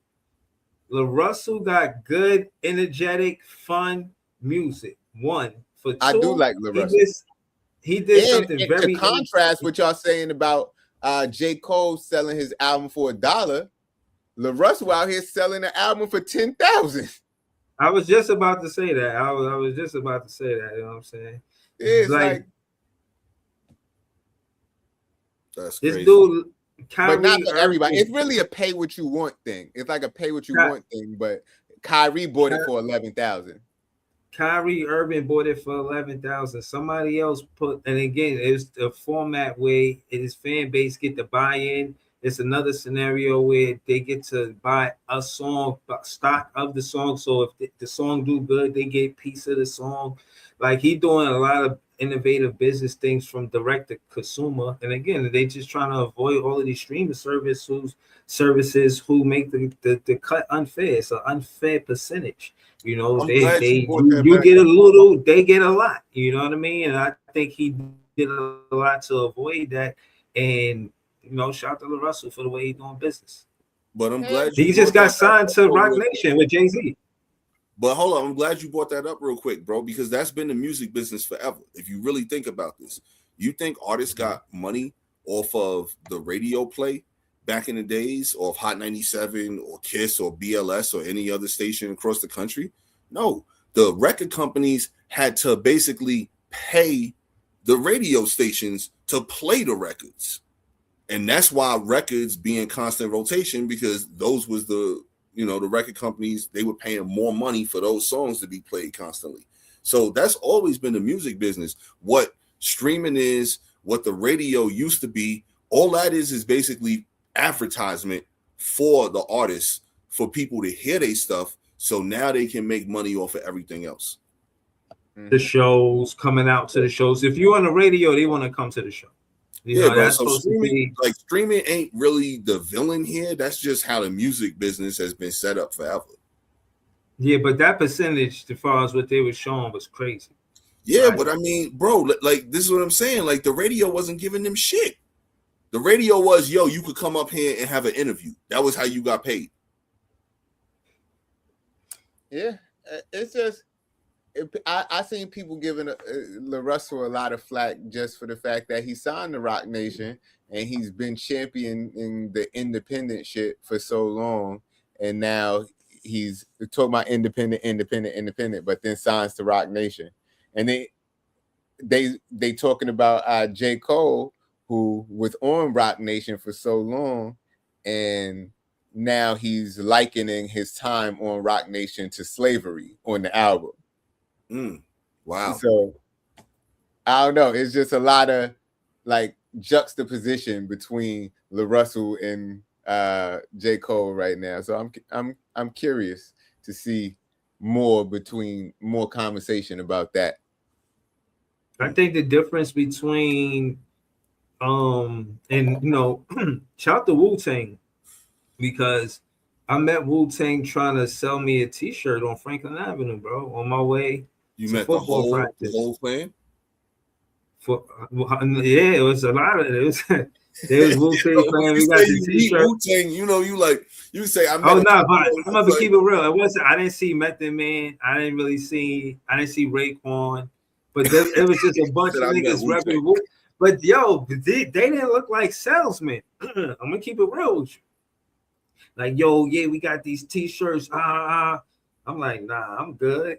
Like, you know what I'm saying? I wasn't pulling out no money in front of them niggas. like hell no. Yo, like that's how they look.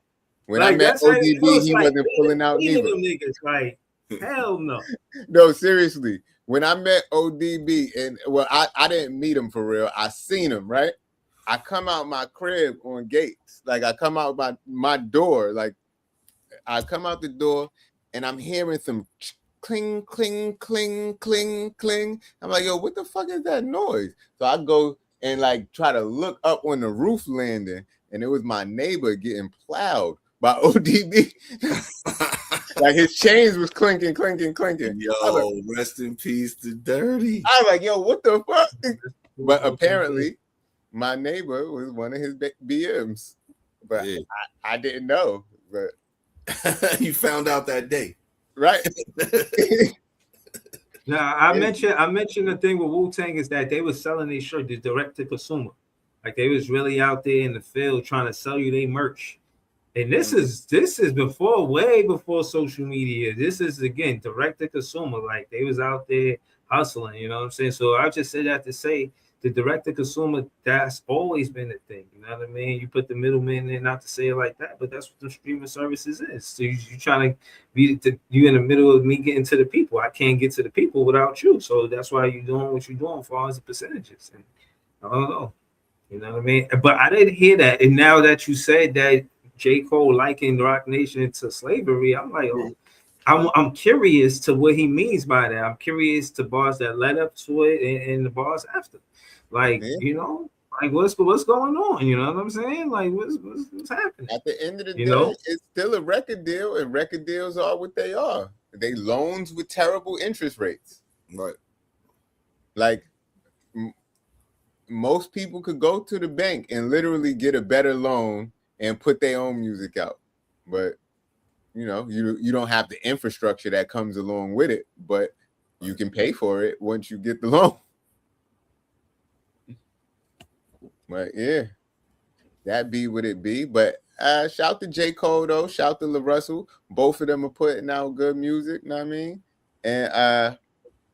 And it seems like J. Cole wants to take a step back from music and do more step back from rapping. And he said he wants to produce a lot more for other people.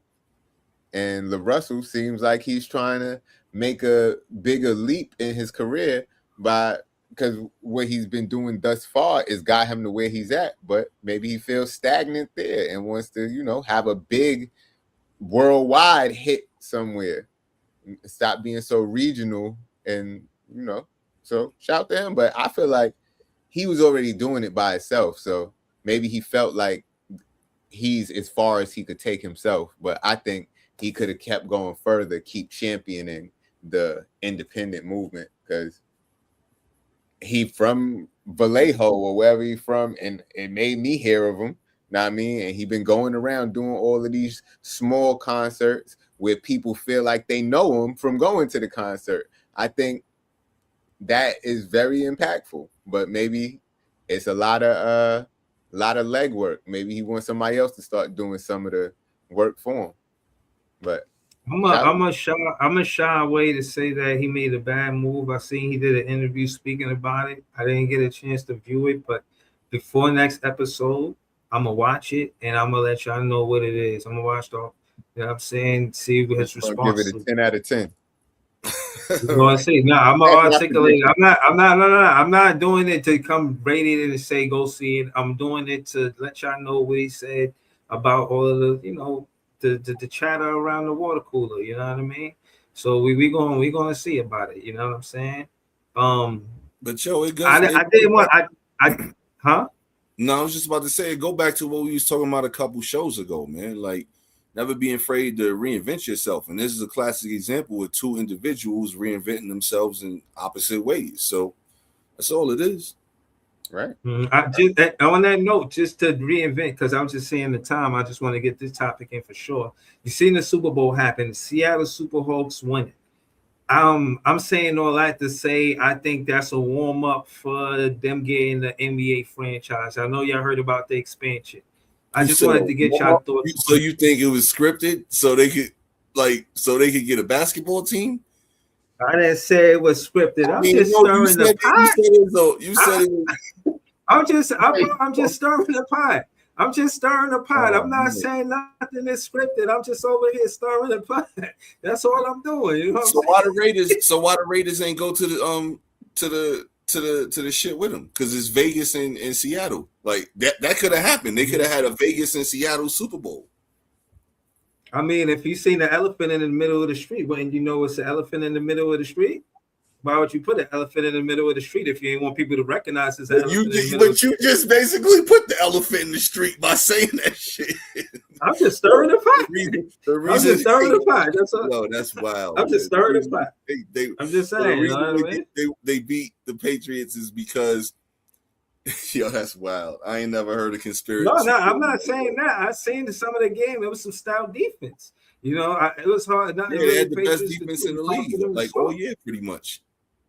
Yeah, I was watching the game. I was watching the Patriots couldn't find the run. The Seahawks could find the run. And if you don't watch football, TOP means a lot. That's time of play. Whoever got the better run game, especially in a game like the Super Bowl, that TOP is very important.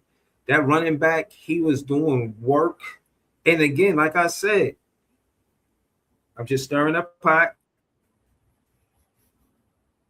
Marshawn Lynch is another running back that was doing work, and you know they could have beat the Patriots then, and they didn't get a ball on him, and now they didn't make the same mistake they did when going to the air too much. They stayed consistent with the run, and that's what got them winning the game. Now, obviously, they did go to the air eventually, but with the way they controlled the TOP, it was because of the run. You know what I'm saying? So I'm just saying, man. I'm just stirring the pot. And because of all of that, that's why they getting the basketball team. No. I'm just saying it's just great timing. Maybe it's, you know, who knows, you know? Like I said, I'm not saying what it is exactly. I'm just saying I just also heard of that. You know, they won the Super Bowl, and then again, I watched this show. It's called Player's Choice, and again, the dude from Seattle, he was really upset. I mean, as a fan, he was saying a lot of fans was upset that the Supersonics left. Like, that was some real shit that happened that they experienced, and they didn't understand that. It was like, yo, we done went to the finals. We done had Gary Payton. We better than a lot of these teams. How y'all gonna take our team? They felt some type of way. You know what I'm saying? Out there, man. And that's why they was always, like, when the NBA decided a couple of years ago to have expansion, Seattle was always like the first place that they thought about, because if you think about it, that Supersonics team, they produced a lot of stars. coming up. They made a lot of kids in Seattle pay attention. No. I'm not talking about the people on the team. I'm talking about the people. You talking about in Seattle? Like Nate Robinson and shit like that. Jamal Crawford. I'm talking about Boncaro. I'm talking about Deontay Murray. I'm talking about all of those dudes. Like they from Seattle and they watched the Supersonics, and that's why they all like fell in love with basketball and wanted to play. So Seattle was always on the list, and Vegas. If you ain't realized, bro, they getting all the teams right now. You know what I'm saying? Like Vegas got the Raiders to leave Oakland. They got the fucking A's to leave Oakland because the A's in baseball, they left Oakland and they going to Vegas. And I think they stadium opens in 27 or 28. I can't remember. And now they getting the basketball team. So Vegas has always been, you know what I'm saying? They got the hockey team a couple years ago. The hockey team already done won a couple of championships. So bro, that's the takeover that breaks over, bro. Like once they legalized sports gambling, it allowed the sports teams to then go to Vegas. That's the only thing that was holding them back, was that you couldn't have those teams, professional teams, playing in a state that legalized gambling. Once like gambling was fine with sports betting, open up the floodgates. Mm-hmm. Now that being said, right? Two things. One, is it fair to say that sports make more money than gambling? No. Looking at it as two different entities. I mean, you can't, because they're intertwined.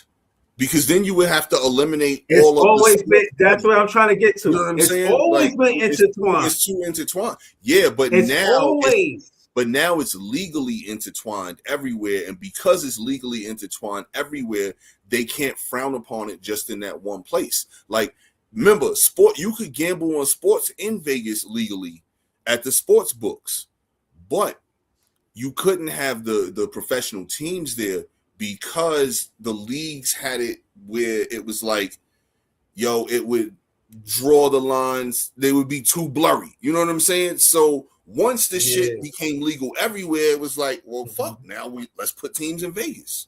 Mm-hmm. So now, Vegas went from having no teams to having 4 teams in 15 years. Where the hell does that happen? You know what I'm saying? Like, that shit don't happen. Listen, a city don't get 4 teams in 15 years, man. Right. That's what I'm saying. We just stirring the pot for entertainment only. But gambling definitely wins though, man, because it's just like, people. Since the apps, I've seen since the apps things, man. Since the apps, fuck the apps. No, I'm talking about in the casino, right? Like, bro, people be. There's certain businesses in the casino. There's certain businesses that are recession proof. You know what I mean? And shit like alcohol, tobacco, drugs, like gambling. It's the vices that are recession proof. Porn and sex work, like all the vices. Like it could be the Great Depression, and they still gonna be making money. They make more money when like niggas might stop going to games for a little while, but they not going to stop gambling. Nope. They're not going to stop gambling. They're not going to stop smoking, drinking.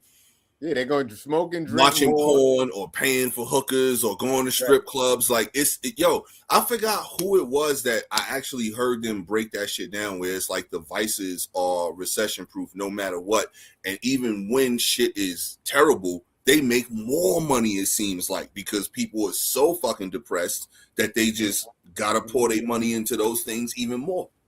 Right, which is not a great thing, but it's just the truth. Right, that's crazy. So the vices, recession proof. Gambling, some people gamble, some people smoke, some people drink, some people fuck. Some people do it all. But when you say some people do it all. you're talking about Those people live in Vegas. Let's make it a pie for 100 people. Let's make it a pie for 100 people, and you put those three in a culmination. Oh man, yo, word. Like you said, that's a large sum. Like that sum is taking a lot of that 100, about 90%, probably 80, 85, 80. No, that's 76%, some shit. Right. I don't know, because everybody fucking. I mean, let's just call it what it is, right? Nah, but everybody, but like the sex work is what I'm saying. Like strip clubs, you know, whether it's porno movies or magazines, whether it's hookers, like all of the sex work stuff. Like that's a vice. Like there's people out there that's spending on that shit. Like, when you talk about gambling, Lotto was included in that shit too. Think about that. Lotto was like, if you're paying for porn, you got a problem because Twitter is clearly free. Yo, it's people out there probably giving it up, man. Like, that's a fact. Like, that's a fact. You know, like think about the dudes back in the day with the cases of Playboys. You know what I'm saying? Like Al Bundy, man. Like, you know, going to the basement, open up a whole fucking chest full of Playboys. Like, it's dudes out there. The like, biggins. Yeah, the biggins. Biggins. Yo, you know, shout out to Bundy, man. Shout out the biggins. Word. Yo, you know, he created and I've seen this. I was going to say this on the podcast. I forgot about it until you said that. He created Playboy because of heartbreak. Like his girl cheated on him. Hugh Hefner? Yeah. His girl. Yeah, he created Playboy because his girl cheated on him. So like that was the way that he healed. He's like part of as an insecurity to be around beautiful women, and like he had a whole soliloquy on how beautiful women made life better, and he just wanted to be around beautiful women. And it just helped even more that he was topless, right? That helped even more. Hold on. If it all credit, this wasn't like fucking Jerry Springer. This was like Nightline or some shit like that, like 9 p.m. In the 80s or some shit like that, when he was like in his 40s or some shit like that. Not when he wild old and nothing like that. When they asking him this question, bro. Word, they was talking about him and how. I'm talking about the women in the magazines. They always been naked, man. Yeah, no, I'm saying they wasn't asked. They didn't ask him about the nakedness on the commercial. I mean, on the interview because.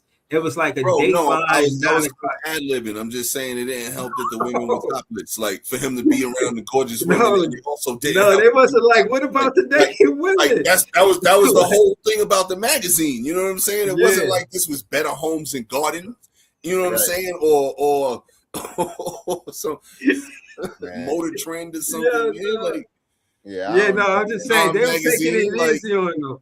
Like, nah, you're right. In the interview right now, they would actually have to something like that. It'd be different. But back then, they wasn't asking. No, in an interview right now, they'd be asking him some totally different shit. It would be they would be calling him Hugh Epstein. If they were interviewing him today. Word, man. Oh man. The Playboy Mansion would be the Epstein Mansion. Yo, man, that place. Yo, man, the stories that place could tell, man. Right. You know they had to get a cleaner in there like every probably 12 hours or something, man. Because otherwise, you put a black light around that place, man, and it looked like confetti, man.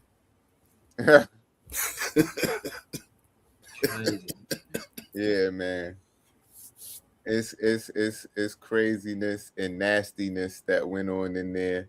Right. And they just let it go on for a long time, man. And like it's crazy how Hugh Hefner was so celebrated, but right now in this day and age, man, it would be an expose. I'm surprised somebody didn't do the doc yet. Yo, I seen a movie about him a couple of years ago. I forgot what it was. It was pretty like it was decent, but it's not something I would say, yo, y'all gotta watch. You know what I'm saying? But I forgot what it was on. But yo, it was Yeah, some crazy shit. Y'all Man. know I'm waiting for that Madden movie, man. Monkey cages, man. You know what I'm saying?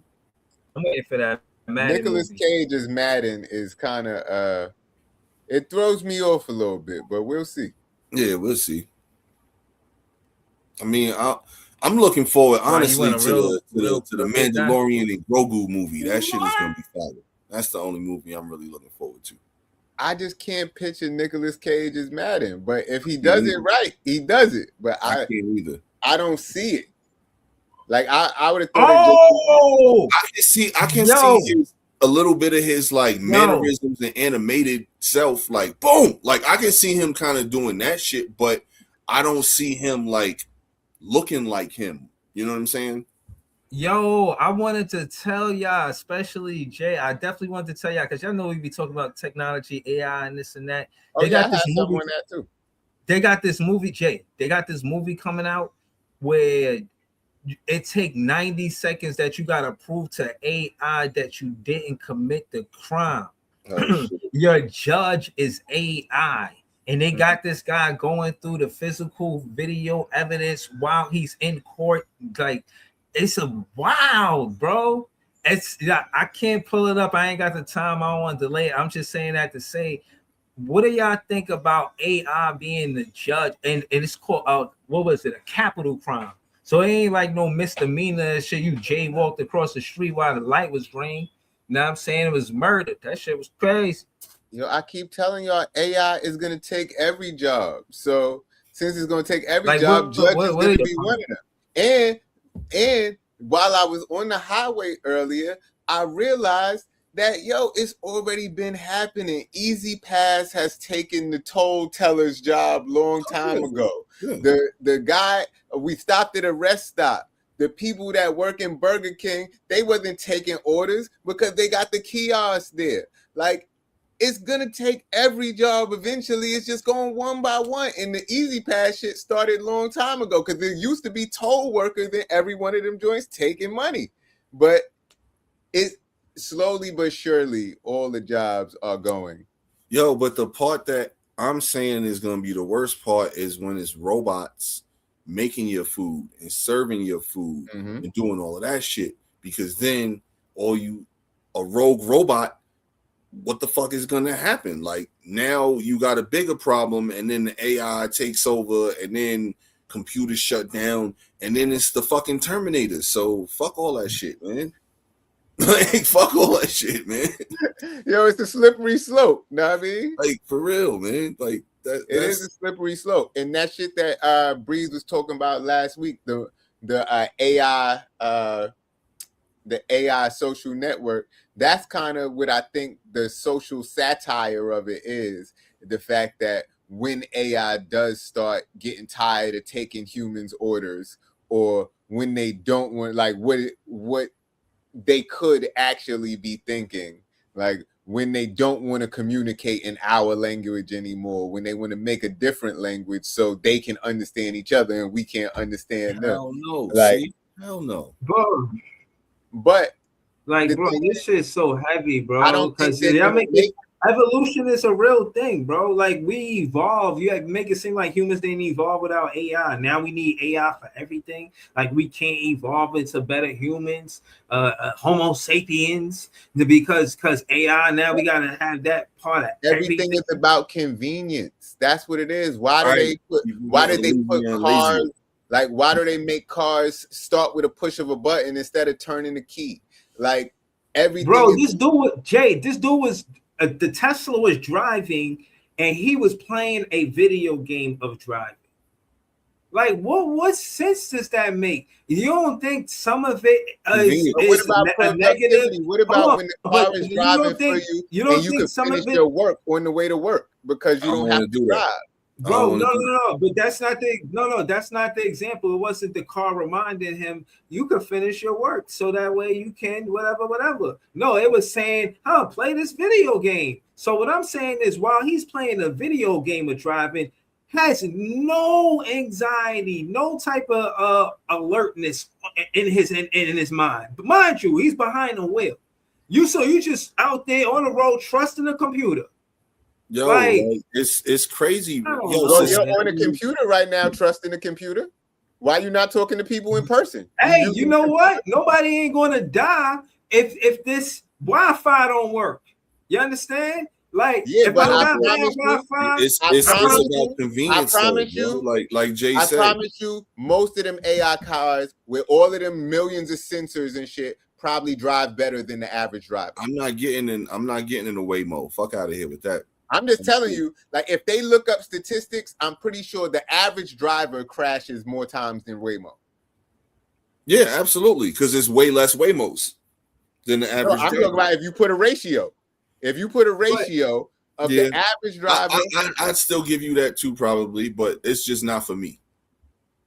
Yo, like, on GTA they got Waymos. I be shooting them shits up, bro. They got Waymos on GTA. Yeah, I be shooting them shits. So I told you it's so many. every car on GTA is technically a right. NPC. But no, they dead serious. Yo, when I seen that shit after they did one of those updates a while, I was like, yo, for real? Funny. I took one of the fucking grenade launchers and shot that shit. That's funny as hell. That's funny. But yeah. Listen, stay on point, man. Stay on point. Always respect Sophia. She wrote the book, The Terminator. She, I think it's called the Third Eye, something like that, which they paid her about all of this, about Skynet and all of this. I seen some interview of her. She was saying that they even named the AI robot, the female robot, Sophia, and honor her. They know what's going on. They know she the truth. And I just wanted to say that was a black woman. And I wanted to say that because it's Black History Month. So I want to show love to Black history. We making Black history right now. You know what I'm saying? Stirring the pot on this podcast. Shout out to everybody that made Black history. Y'all pioneers. Y'all deserve to be respected, celebrated, and we here for that. You know what I'm saying? Fan of the People Show. You know what I'm saying? Finna do that. But again, like I said, man, I appreciate everybody that paved the way for me to live the life that I'm living. Shout out to everybody in Black history. I appreciate y'all. And I'm not here if y'all wasn't the AI that clips up the show, or not the AI that clip up the show. The AI don't clip up the show. No, it was probably a Black inventor that created AI. You know what I'm saying? Shout out to him or them or whatnot. And again, man, you could clip the show up yourself, you know what I mean, and not wait for the AI, because the AI is evil. But convenience, like we were saying before. Yeah, but I'm just saying, I got a question for you. And right now, you can pick and choose. But I'm just saying, niggas can't pick and choose and say, "Oh, it's I think we can pick and choose. I think it's moderation is key. You moderate. I'm with Breeze with that to a certain extent. But I got a serious pressing matter question before we get out of here. Have you ever had a meal-less meal? Yeah. Either one of y'all, a meal-less meal. Yeah. Yeah. What do you mean? Yeah, it's only because I know what you talk about. And yes. Okay. I would have been confused, but yes. So Breeze, a meal-less meal. Well, what I'm saying a meal-less meal is basically like a meal, but you don't really have the substance, so to speak. You don't have a carb or a filler. You're just basically having a veggie and some protein. Sounds good to me. Veggies and protein. What else? What else? What else? But I'm talking no rice, no potatoes, no noodles, no bread, nothing, none of that stuff with your meal. So what you mean, like a celery stick? See? Yeah. Now, as soon as I say none of that stuff, he says a celery stick. No, I can add that to it. I'm saying a protein and a vegetable. No? That's a mealless meal, right? I guess. Was you hungry afterwards? Obviously, because you don't have that filler. You don't have that starch, the carbohydrate. You don't have that. I wouldn't call it a meal. Does a salad count as a mealless meal? A healthy salad, bro. You could. So, I've ate a healthy salad. Or are you having stuff in your salad? Like you having protein? Salad? Yeah, okay. So are you having protein in there? Are you having some croutons in there or something like that Croutons for your carbs, like, or you Yeah, just yeah. have I'm rocking with croutons. and the tomatoes or the lettuce and tomatoes and cucumber. You know, like how what is that? What are we talking with that? I don't know if talking I'm about dressing. crouton. First off, I don't know if I'm pro croutons crouton. for sure. Croutons get soggy in your salad. You know what I mean? Nah, you got to use them in moderation. If you use too many, they get soggy. But if you use a couple on top, then you can, get those early before they settle. Because once they settle, it's over. Yeah, I'm not sure if I like croutons. And sometimes if they seasoned right, they could be good. But I don't know if I'm pro crouton in salads. You know what I mean? I like the tortilla strips in the salads, and like the Santa Fe type salads. Those are fire. Better than croutons, I believe. They stay crispier too. Corn and salad too. I like corn. But again, I can't have none of that right now. None of the corn strip. All right,